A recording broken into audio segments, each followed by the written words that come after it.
The digitized berry startup sound that is the entirety of the beer's personality sticks in my mouth for several minutes after, as if I've been trance-eating sweet tarts or spree while watching schlock on YouTube. I dislike this beer intensely. Half-past despicable, last man to bring it through. Fast raps, a critical stack, analytical, slap. I'm hitting you smack, I'm sticking you smack, lips to stack chips, all with the lyrical technique. For party crashes, liquor spilling mayhem, punk cops to play them, super bitches to slay them. It's all serious biz, no time remains for the cattle defecation. You spitting right in this brain, what the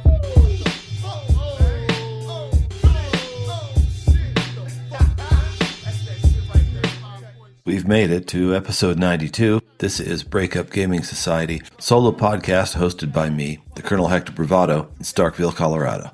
I talk about board games, booze, and hip-hop in 3 tidy segments. Here's what to expect. Drunks of the Week. Fritz Goddard, our guest reviewer of 52 Realms Adventures, escaped Denver and headed down to Starkville on a perfect May evening. I smoked a chicken. We had 2 different kinds of beers, and he brought a bottle of his favorite rye. Notes on that pleasant debacle coming up. Game of the Week. A rundown of 2 games I got to try on Board Game Arena, the new hit card game, Faraway, and an old hit card game, Race for the Galaxy. Also a look ahead at Squad Leader, the 1977 Avalon Hill classic war game, and Vijayanagara, the Deccan Empires of medieval India, 1290 to 1398. Doesn't saying all that make me sound discerning. Track of the Week. I'm going to wrap up a recent run of hip-hop tracks that echoed electronic music fads of their time and look instead at some bracing work from a UK electronic group that spiked with undeniable hip-hop energy. So let's find out what happened the night Fritz pulled up in my driveway. Drink of the Week is now. I kicked it, yup, I kicked it, come on, you couldn't bang with this if your name was Genghis Khan. There's 2 things you need to know about this place. I told Fritz when he pulled up in my weed-choked driveway a couple nights ago. 1, I got in way over my head when I bought this old house. 2, I cleaned until I got bored, and as you know, Fritz, I get bored quickly. He knew that. It probably helped that we were standing next to the char griller at the time. Sweet oak and mesquite smokes pouring out of it. I get the first cold pint in his hands as quickly as possible because I figure the bigger your guests buzz, the less likelihood there is of him spotting the grime along the kitchen baseboards. The drinks. I've got 2 6-packs on ice.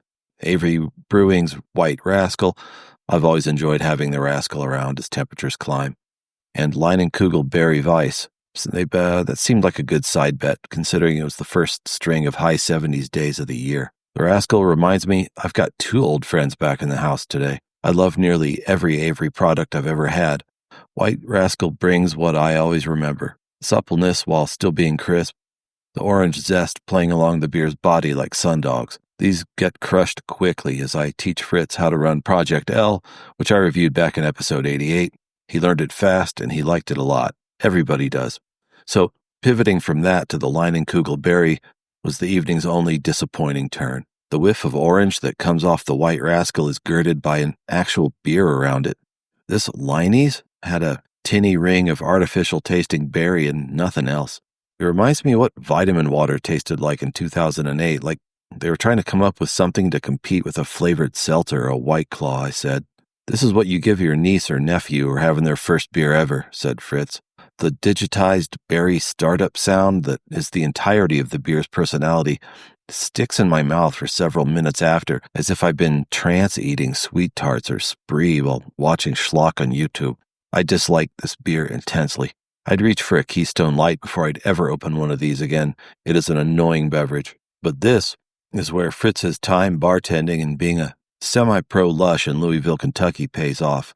After pouring, trying, and touring his way through bottles, shelves, and vats of brown liquors made in the southeastern U.S., he pulls his favorite rye from that era of his life out of a brown paper bag. Bottle of Michter's.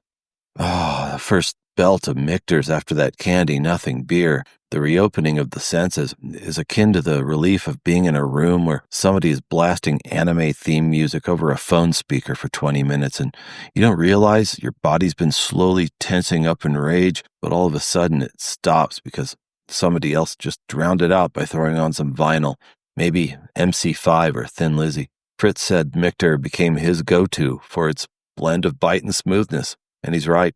It's all there. That sharp, woody, upfront first hit, then a layered mellowness across the middle and back. We knock it back neat the rest of the night, stopping only to savage the half chicken and pickled okra I dropped between us on a cutting board, popping out back occasionally to watch the progress of the full moon and let the chill spring breeze from the south rake the extra heat off our boozy faces. I showed him the ropes on Final Girl Madness in the Dark before we succumbed to the ranks of unmedicated maniacs on the asylum map and passed out, him on the eastern couch, me on the southern couch. All the lights killed except the couches are levitating on the orange light of the floor accent strips and the brisk tenor of the narrator. I'd thrown on an audiobook of J.G. Ballard's The Drowned World, the rhythm of the words making a drunkard's hammock in the middle of the book's sweltering post-apocalyptic lagoons. I wake up several chapters later, Fritz's eastern couch vacated, the moon and its jamboree mass having pulled with it in its western plummet the last strains of fight songs from fabled bandit enclaves in Brooklyn, the sun now here to police chicken bones, the drying husks of night bloom playlists, shot glasses, dice, and the many yellow victim meeples from Final Girl that didn't survive the second, deadlier night inside Wolf Asylum. Next up, the guy who said he'd never play board games online meets up with 2 remote pals and gets addicted to a whole bunch of stuff. Here comes some games of the week. I kicked it, yup, I kicked it, come on, you couldn't bang with this if your name was Genghis Khan. I've always resisted Board Game Arena the same way I resisted drop-in play at a game shop. If you're not at a table with good friends, holding the damn pieces, what's the point? But my transition to being mostly a solo player has been surprising and joyful even, so why not challenge my absolutes again? It's nice to be wrong about things from time to time, although I don't do it often. Giving online play a chance let me bond remotely with a new online pal from Canada, Dave from the Dude Take Your Turn blog, and a friend of the show for a few years now, Noisy Andrew, who hails from Western Australia and publishes small format games under the banner of partymeeple. Just the same, I buck against the experience at first. Not being in the haptic envelope is simply jarring, and my trial-free account triggers a lot of upsell points for things I want to do, like invite either of my pals to a game, or not have a dumb profile picture. I'm completely unengaged for the first few turns of each match, but because Board Game Arena game apps know the rules and force me into plays that are legal, if not optimal, the structures start to gel as I play asynchronous games of Faraway with Dave and Race for the Galaxy with Andrew. So let's talk about playing Faraway with Dave first. He offers to show me the ropes via this recent hit, a card drafter and tableau builder from Pandasaurus Games, where you're a traveler on a mysterious continent called Alula, teasingly recognizable in the same way a dreamscape is. Your job is to draft cards from a limited rotating selection that represent various stops in your strange journey, maxing systems of icons on the cards to amass fame, aka points, and become something of a legendary backpacker and good guest in this new land. So Faraway's theme and mechanics connect to make a couple delicious electrical currents here. So your scoring path is presented as a journey in a vividly imagined land with illustrated locals who greet you on each leg of the journey. The render, I love the way they're rendered. It's touches of the familiar, spritzed with the fantastic. The theme seasons the moments of gear grinding when you're trying to puzzle out which cards to place on your journey and when. It's always successfully atmospheric because its graphic choices are clever. Deserts are blue, rivers are green, playfully scrambling your frames of reference between our world and game worlds. Your hosts wear elements of traditional garb lifted from across cultures and centuries, paired with imagined touches. Some of them look like maniac shamans, some your next best pal, some saturnine or standoffish. This place has flavor that always suffuses the calculus of the scoring puzzle. And also, to its credit, this meet the locals scheme also drives the puzzle of gameplay. These strangers are going to hook you up with a meal or a place to crash on your way through, but they're going to want sought-after regional gifties on your way back if you want to score any points. This puts you in a turn-by-turn kaleidoscope of options, trying to build regional color runs versus time of visit bonuses versus rare plants, rocks, or animals. It's all yoked to a very tight timeline through which you must think backwards and forwards because you only get to pick and play 8 locations during a game. And when you've placed your 8 cards, they all go face down and you score them backwards. So you have to set up your host in such a way that whatever's revealed going backwards is going to score the best. It's fun brain burn. So once I get my few drubbings out of the way, I'm hooked and ready for my second series of drubbings, apparently, Dave is quite good at this. In addition to being a welcome docent in the shifting galleries of games, both old and new, Dave is a prodigious player. I enjoy peeking onto his blog to gauge hotness lists against what actual human beings are doing and documenting. I have a collection of creators like Dave on my RSS reader because of their enthusiasm, authenticity, and sheer amount of games they cover. This is especially valuable considering my glacial, neurotic, and solipsistic play style. So the takeaway, I am now checking Board Game Arena more than any other place on my browser every day, hungry for the next turn and the chance to apply the knowledge I've gained about Faraway's scoring scheme. I also intend to add the physical specimen to my shelf. This one's a hands-down winner for light play that connects with a beautifully realized theme while giving the mind just enough to chew on. Race for the Galaxy with Noisy Andrew. Small board game designer Noisy Andrew and I go a different way. He proposes Race for the Galaxy, a game I tried once a long time ago while badly hungover. I neither grasped nor enjoyed it, but I did notice its sticking power. Over the years since Rio Grande Games released Race for the Galaxy, despite hundreds of intervening iterations, twists, and improvements on the tableau building and set collection thing, it's still mentioned fondly and bobs up in the occasional best-of retrospectives. Andrew is only popping back onto BGA because I asked, so I run with his pick. I don't want to miss out a second time. I am taken immediately by the flavor of empire and galaxy building and the variety and names of the cards. I am also taken to the woodshed. I focused on stacking military muscle as a beginning action framework. Pick a direction and row, even if it's not the right one. That's what Dennis Hopper's Deacon taught us in the Waterworld movie. The unique pick a phase where your stuff activates and the why of cards otherwise evades me totally. Andrew thrashes me. Smashing into the game's guardrails repeatedly, I start to gain a sense of how to put together combos by my second game. As I write this, I'm doing quite well down the home stretch by shoveling alien tech research and novelty goods production into a consumer world apparently populated by citizens with lots of discretionary cash and little discernment, unlike the U.S., which now has neither. I think we should import Dave and Andrew. That's my economic plan. I expect your vote. As I become competent with the Board Game Arena interface and the strategy of each game, I also become impatient with asynchronous play. It's when you take a turn wherever, and then there isn't a timed session or any pressure to sit down and finish it in one visit.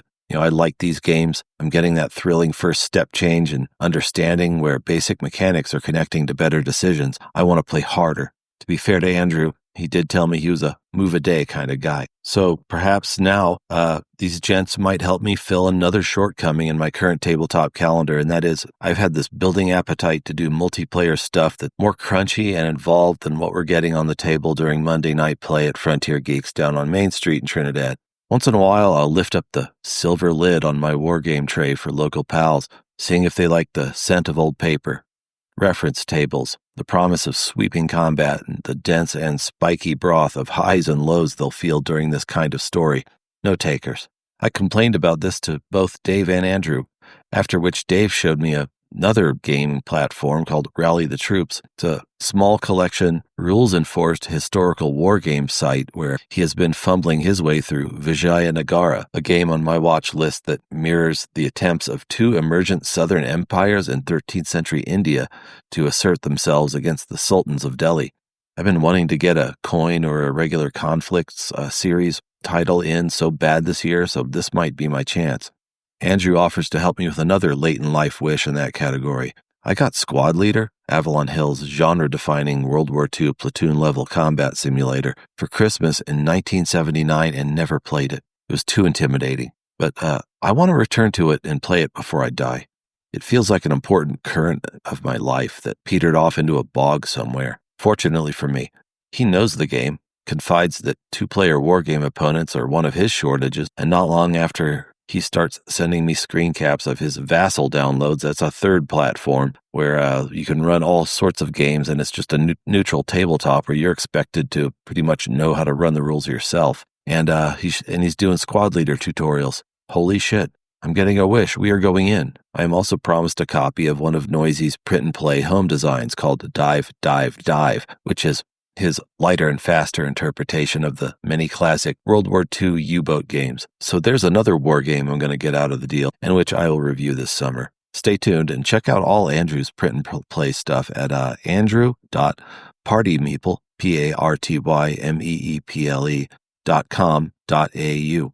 So it looks like Board Game Arena, with the help of a couple new buddies, and one old buddy actually, is delivering new surprises all the time. I avoided platforms like BGA for years. Now it looks like I'll be playing on 3. Game on. I kicked it, yup, I kicked it, come on. You couldn't bang with this if your name was Genghis Khan.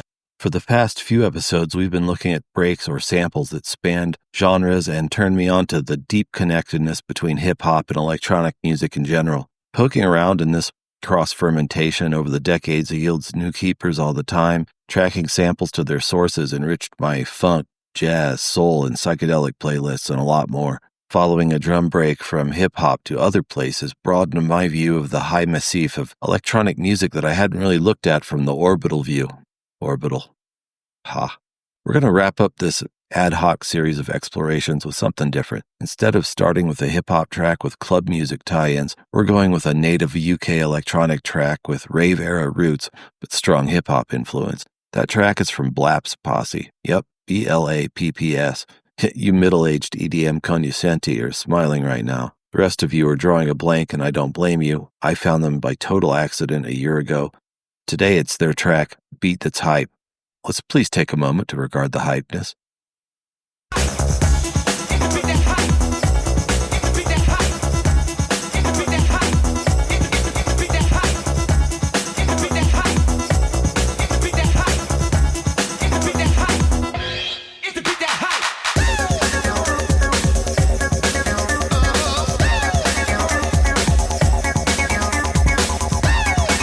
This track is from 2018 when they were apparently possessed to do some kind of revival get-together, but this collective started popping out hip house and acid-influenced tracks for the exploding UK dance underground, I think as early as 1989. I kept a handful of singles from that era too because I found that they were just so damn exuberant, and they always spiked the punch with racing jags of classic hip-hop vocal approaches like samples, scratches, and drum breaks, like this.